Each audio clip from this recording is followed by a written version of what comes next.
Assalamualaikum warahmatullahi wabarakatuh. Alhamdulillah, segala puji bagi Allah, Rabb semesta alam. Pada kesempatan ini, semoga kita dalam keadaan sehat dan senantiasa dalam keberkahan dan lindungan Allah Subhanahu wa Ta'ala. Perkenalkan, saya Muhammad Hijrah Agung Sarwandi, dosen program studi Teknik Sipil Fakultas Teknik Universitas Muhammadiyah Palembang. Saya mengampu mata kuliah dengan bidang transportasi. Salah satunya adalah mata kuliah rekayasa lalu lintas yang merupakan mata kuliah wajib 2 SKS dan menjadi salah satu mata kuliah inti di program studi Teknik Sipil Universitas Muhammadiyah Palembang. Rekayasa lalu lintas menggambarkan tentang teknik pengelolaan jalan, mulai dari definisi, geometri, lebar jalan, panjang jalan, hingga membahas tentang volume lalu lintas, kapasitas, dan derajat kejenuhan, serta membahas tentang bagaimana mahasiswa mampu mendesain atau merekayasa lalu lintas sehingga mencapai nilai di bawah 0,85 untuk derajat kejenuhan. Mata kuliah ini sistem pembelajarannya melalui ceramah, PBL, Problem Based Learning, dan berbasis kurikulum OBE. Apa saja yang dibahas dalam mata kuliah ini? Di awal perkuliahan diperkenalkan istilah-istilah tentang jalan dan geometri jalan hanya sebagai pengantarnya saja. Kemudian akan dilanjutkan dengan bagaimana mendapatkan data lalu lintas melalui survei traffic counting yang ditugaskan kepada mahasiswa sebagai salah satu capaian dan penilaian. Untuk sistem penilaian sendiri itu terdiri dari 3 komponen. Yang pertama, tugas individu dan tugas kelompok yang dirata-ratakan menjadi 20%. Untuk ujian tengah semester 30% dan ujian akhir semester 50%. Saya akan menampilkan video pembelajaran mata kuliah rekayasa lalu lintas di pertemuan ke-6 yang membahas tentang kinerja ruas jalan perkotaan. Demikian dari saya, terima kasih. Assalamualaikum warahmatullahi wabarakatuh. Bismillahirrahmanirrahim. Assalamualaikum warahmatullahi wabarakatuh. Waalaikumsalam warahmatullahi wabarakatuh. Alhamdulillah, kita bertemu kembali dalam mata kuliah rekayasa lalu lintas. Di pertemuan ke-6 ini kita akan membahas tentang kinerja jalan perkotaan. Pekan lalu kita sudah survei lalu lintas. Hari ini kita akan membahas lanjutan dari survei. Sebelum mulai, mari sama-sama kita melafazkan lafaz basmalah. Bismillahirrahmanirrahim. Semoga Allah membukakan hati dan pikiran kita untuk menerima ilmu ya. Amin. Baik, sebelum kita memulai perkuliahan kita, saya akan absensi kalian dulu satu-satu ya. Ki Agus Abdurrahman Hakim, Novelino Bayu, Sang Bayu Inggaji, Andre Prayoga, Raka Fajri, izin ya, Ajeng Setiasi. Baik, dari total 28 yang hadir 27, itu satu orang izin. Baik, adik-adik sekalian, pada kesempatan kali ini saya akan menyampaikan dulu tujuan dari mata kuliah kita. Di pertemuan ke-6 ini kita akan membahas tentang kapasitas dan kinerja ruas jalan. Tujuan pembelajaran kita untuk mengetahui teori tentang kapasitas dan kinerja ruas jalan, kemudian mengetahui parameter kinerja jalan yang berupa derajat kejenuhan dan juga kecepatan arus bebas dan waktu tempuh. Sebelum kita memulai, saya akan menanyakan terlebih dahulu. Seperti kalian survei kemarin, kalian melihat sekali fenomena di jalan raya yang selama ini mungkin kita tidak respect ini masalah atau bukan, atau mungkin kita termasuk pelakunya, pelaku permasalahan. Jadi pertama kita tahu apa saja permasalahan yang ada di jalan raya. Siapa yang mau menyampaikan? Bayu, ya silakan. Masalah itu adanya kemacetan, lawan arus, kerusakan jalan, konflik antar pengguna jalan dan hambatan samping. Ya, bagus Bayu, berikan aplaus per Bayu. Itu Bayu di jalan mana kemarin Bayu? Di jalan Pangeran Jalan. Di daerah Jakabaring. Ini di Jakabaring. Yang daerah Pelaju, yang sekitaran kampus kita ada kemarin survei? Tidak ada? Di daerah lain coba. Ada yang mau pendapat lain? Sandi silakan. Terjadinya pada itu bisa sesuatu waktu dan hari. Misalnya pada hari Senin adalah aktivitas masyarakat. Di situ masyarakat pergi kerja, sekolah dan kegiatan-kegiatan seperti ini sebelumnya. Jadi pada hari Senin banyak terjadinya kesibukan. Karena kebetulan kamu survei dari Senin, jadi lebih padat gitu ya. Ya. Oke, plus pada Sandi. Baik, permasalahan yang kita temui di lapangan itu akan kita bahas nanti secara hitungan matematisnya, secara ilmu tekniknya. Jadi sementara ini kita akan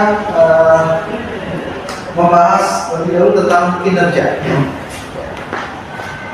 Jadi hari ini karena kita membahas kinerja jalan. Kalau jalan kita sudah tahu. Nah, kalau kinerja, apa yang kalian paham tentang kinerja? Ada yang bisa berpendapat? Ya. Seberapa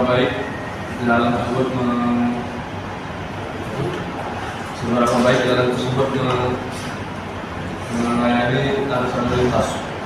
Ya, betul. Aplaus pada Bayu. Kinerja jalan dulu istilahnya adalah tingkat pelayanan jalan. Jadi benar ada kata kuncinya itu melayani. Ya. Jadi melayani apa yang ada di atasnya. Ya. Nah, kita sempat di pertemuan awal tentang beberapa parameter pengguna jalan ya, pengguna jalan, apa lalu lintas ya, parameter lalu lintas. Yang pertama itu adalah kendaraannya, yang kedua jalan itu sendiri, yang ketiga apa? Pengendaraannya, kemudian yang sering kita lupakan yaitu Pejalan? Iya, betul. Pejalan kaki. Nah, pejalan kaki ini salah satu yang harus dipertimbangkan di jalan. Makanya ada trotoar. Nah, tapi sering kita temui, ada nggak yang kalian lihat survei motor naik trotoar? Ada. Kalau dia penuh ya, otomatis ibarat gelas, ya nggak? Diisi air. Kalau dia kepenuhan, luber. Nah, kalau jalan itu tidak memenuhi, maka dia akan luber ke trotoar. Benar ya? Nah, sering kita temui seperti itu, berarti jalan itu secara kinerjanya itu sudah tidak baik-baik saja. Maka harus ada evaluasi. Dan salah satu tujuan dari mata kuliah kita dan untuk pertemuan hari ini, kita akan menilai kinerja jalan tadi, apakah sudah baik atau tidak. Baik. Yang pertama kita akan mengenal ada namanya panduan yang sudah saya kirim di grup masing-masing ya. Di grup kelasnya saya sampaikan ada peraturan dari Kementerian PUPR yang bernama Pedoman Kapasitas Jalan Indonesia atau disingkat dengan PKJI tahun 2023. PKJI 2023 ini pedoman kita untuk menghitung. Jadi hari ini saya akan mengulas walaupun file sudah dikirim dan saya yakin juga kalian sudah membaca. Terutama yang saya catat kemarin, sesuai dengan judul kita hari ini, kita akan membahas kinerja jalan perkotaan. Jadi fokus kita di perkotaan. PKJI 2023 untuk perkotaan. Itu di halaman, ada yang ingat? 81 sampai 101 ya. Nah, nanti langsung fokus saja, kalian buka di halaman 81 sampai 101. Baik. Yang kedua kita akan bahas tentang teori dasar kapasitas. Kapasitas itu disingkat dengan C. Kapasitas atau dilambangkan dengan C besar. Dan kemudian derajat kejenuhan. Derajat kejenuhan atau disingkat dengan DJ. Ya. Kemudian yang terakhir kecepatan tempuh dan waktu tempuh. Ya, kecepatan tempuh dan waktu tempuh. Kecepatan itu VT, waktu itu WT.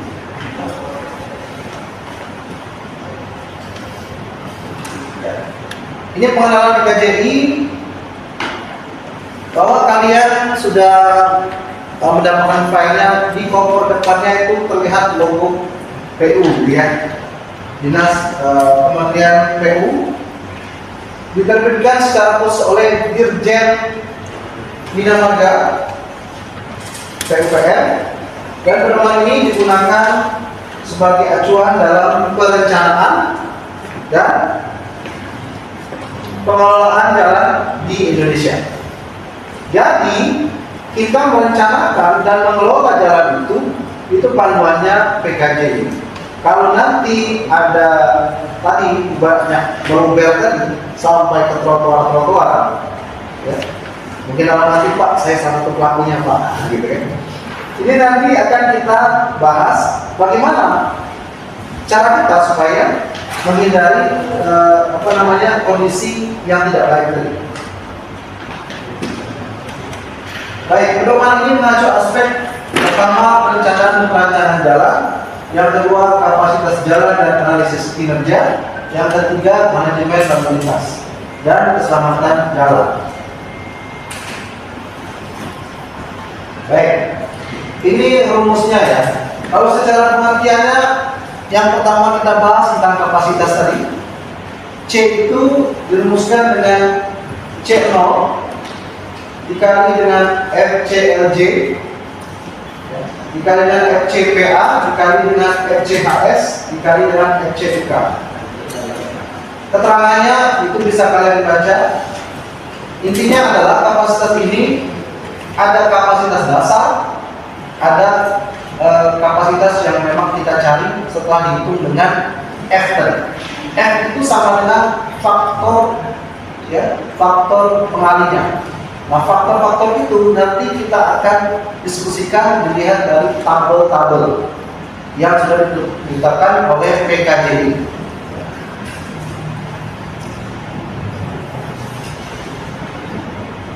Baik, selanjutnya derajat kejenuhan.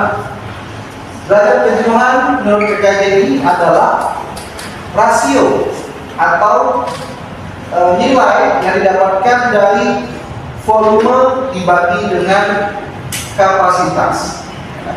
Jadi derajat kejenuhan DG tadi rumusnya adalah Q dibagi dengan C. Apa tadi Q-nya? Volume lalu lintas. Dapatnya dari mana volume? Dari hasil survei. Nah, disinilah nanti kuncinya. Apa yang kalian survei tadi, datanya akan menjadi nilai Q atau nilai volume. Kita bagi dengan C. C-nya itu dari rumus yang kita sudah dapatkan tadi, rumus kapasitas. Ya. Satuan Q apa? SMP per jam. Satuan kapasitas juga sama, SMP per jam. SMP itu apa? Satuan mobil penumpang. Udah tahu ya. Jadi kita konversi dulu, ya. Jadi hasil survei kalian dibawa ya, hasil survei kalian kemarin ya. Ya, hasil survei kemarin itu kita konversi dulu. Nah, nanti ada tabel konversinya, kita lihat dari PKJI. Mobil penumpang itu nilainya 1. Apa saja jenisnya? Kemarin kita sudah survei. Nah, kemarin kita sudah mengkategorikan mana yang sepeda motor, mana yang mobil, mana yang kendaraan sedang atau besar. Itu sudah kita kategorikan 3. Nanti kita akan kali dengan pengali ekuivalennya EMP, ya, sehingga mendapatkan satuan SMP per jam. Nah, karena sama satuannya, maka Q dibagi C, satuannya apa? Ya, sama-sama SMP berarti dicoret ya. Berarti hasilnya tidak ada satuannya. Nah, tidak ada satuan. Jadi namanya derajat kejenuhan itu berupa nilai. Nilainya berapa? Di standar PKJI kita tidak mengenal konversi menjadi huruf seperti tingkat pelayanan jalan pada manual kapasitas jalan sebelumnya. Di PKJI 1994 kita mengkonversinya menjadi A sampai F. Tapi untuk PKJI 2023 kita langsung berupa angkanya saja. Ibaratkan kalian kuliah itu IPK-nya. Ya. Kalau sudah 3, ini aman Pak, nah, kuliahnya kan. Nah, nilainya nanti itu berupa nilai 0 sampai paling tinggi 1. Berarti 1 itu Q sama C-nya sama. Itulah namanya macet. Pak, kalau tidak nyampe 1 berarti aman Pak. Nah, berdasarkan peraturan PKJI, nilai DJ itu harus lebih kecil dari 0,85. Kalau di atas 0,85 maka bisa dikategorikan sudah tidak baik-baik saja. Nanti kita lihat mana jalan kalian yang di atas 0,85. Dan terakhir, kecepatan tempuh dan waktu tempuh. Kecepatan tempuh dan waktu tempuh itu hubungannya langsung ke rumus WT sama dengan P dibagi dengan PT. Nanti PT itu ada rumus dijabatan agak panjang, tapi hubungannya antara waktu tempuh dan kecepatan tempuh adalah WT sama dengan P dibagi PT. P itu apa? Panjang jalan. Ya, bagus. Kita sudah tahu ya. P itu adalah panjang jalan. Ya, panjang jalan yang kalian survei. Nah, karena kemarin saya juga minta kalian ukur tuh panjang jalan kalian. Nah, ini gunanya. supaya nanti dimasukin nilai panjangnya berapa kilometer dibagi dengan kecepatan tertentu sehingga dapat. Baik, untuk teorinya saya cukupkan. Kita lanjut ke diskusi kelompok. Kalian jalan. Oh, kalau ini proses survei mana? Coba lagi. Nanti disimpulkan dari kalian ini. Itu bukan di poin ini. Ya. Poinnya berapa nilainya? Apakah di atas 1, 0,85 atau di bawah 0,85? Ya, kalau disebutkan dalamnya bagaimana? Jangan lupa angkatan samping. Angkatan sampingnya termasuk meninggal usia besok. Iya, tentang gambaran jalannya boleh disampaikan juga. Jalannya lebarnya berapa, nama jalannya, nomor jalannya, tipenya, tipe jalannya apa. Sehingga bisa survei dan tipenya berapa.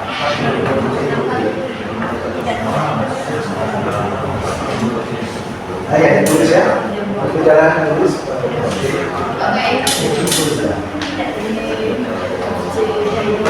Ya, ya betul. Itunya aslinya motornya. Ya, itunya kalau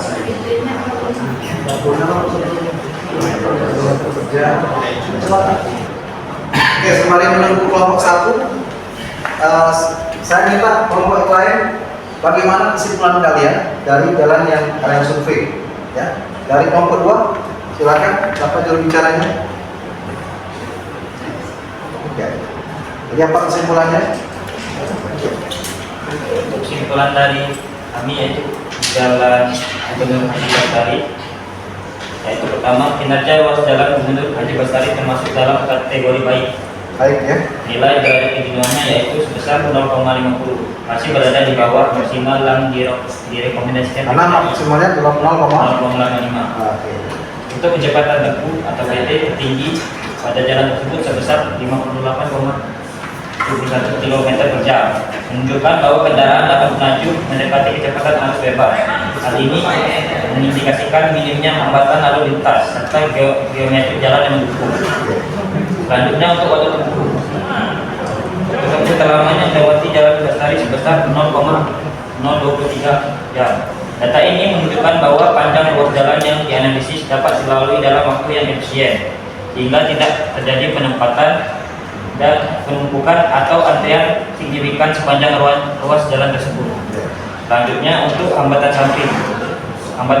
samping tertinggi yaitu pada jam 10 sampai jam 11, yaitu sejumlah 46, termasuk dalam kriteria sangat rendah dengan ciri-ciri termasuk daerah pemukiman. Itu kesimpulan dari. Oke, close nomor 2. Memungkaskan di kelompok 1 ini hitungannya sudah dibuat di depan dengan tipe jalan berdua. Jadi hasilnya seperti apa? Silakan perwakilan.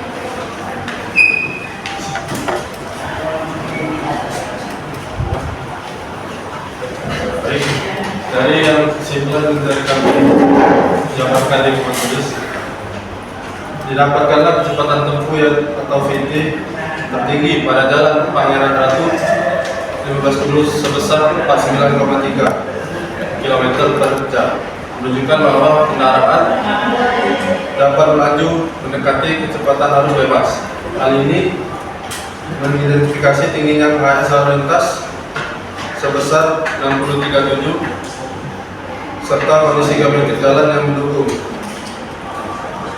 Lalu waktu tempuhnya terlama melewati jalan Pangeran Ratu 15 Kudus sebesar 0,06105 per jam atau 3 menit 66 detik. Dan data ini menunjukkan bahwa panjang ruas jalan yang dianalisis dapat dilalui dalam waktu yang efisien, sehingga tidak terjadi penumpukan atau antrian signifikan sepanjang ruas jalan tersebut. Dan kinerja ruas jalan Pangeran Ratu 15 termasuk dalam kategori sangat baik karena nilai derajat kejenuhannya sebesar 0,39 yang masih berada di bawah batas maksimal yang direkomendasikan oleh PKJI standar, yaitu kurang lebih dari 0,85, sehingga arus lalu lintas masih sangat tergolong stabil dan lancar. Namun meskipun Jalan Pangeran Ratu Ulu 15 ini memiliki kinerja yang terbilang baik, tidak ditemukan indikasi kemacetan signifikan dan kecepatan perjalanan cukup tinggi. Namun tetap disarankan untuk melakukan persurveian secara berkala guna menjaga kualitas layanan, terutama pada jam sibuk atau perubahan pola lalu lintas di kawasan pusat kota.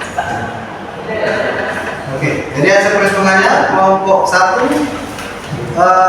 karena jalan Pangeran Ratu tadi kita lihat dari kelompok 6 juga hampir sama, bahwa kondisinya masih sangat baik dengan nilai DJ-nya masih di bawah 0,85, jauh sekali 0,9, maka ini masih kategori sangat baik. Baik, kita pause pada nomor 1. Walaupun kondisinya baik, tapi kelas kecepatan sampingnya tinggi, Pak. Nah, Dikarenakan ya salah satunya melawan arus, berputar balik di median jalan. ya. Jadi temuannya karena sepi, tapi justru nilai kecepatan sampingnya tinggi. Ya. Terus solusinya Pak, menurut Pak, di bagian median jalan pas arus window itu Ya. diperbaiki Pak. Jadi mereka Ya. tidak bisa berputar di median jalan.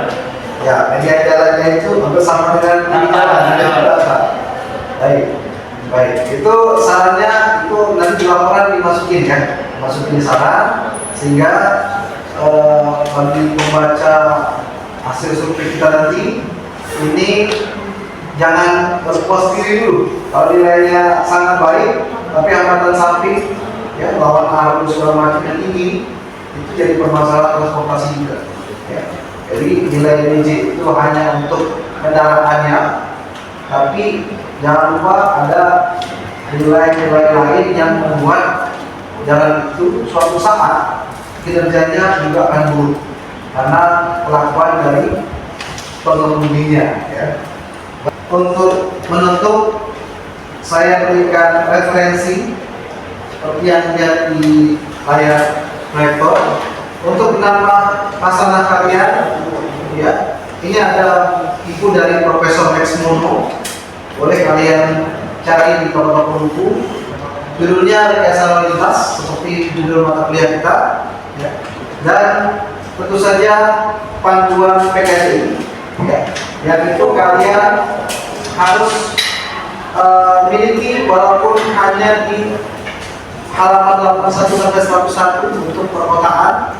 Tapi kalau mau dicetak semua boleh, karena ada tentang jalan bebas hambatan juga dan tentang persimpangan yang nanti akan kita bahas tentang persimpangan di pertemuan berikutnya. Baik, demikian pertemuan kita pada hari ini. Sampai berjumpa minggu depan. Sama-sama mari kita tutup dengan lafaz hamdalah. Amin. Saya akhiri. Assalamualaikum warahmatullahi wabarakatuh.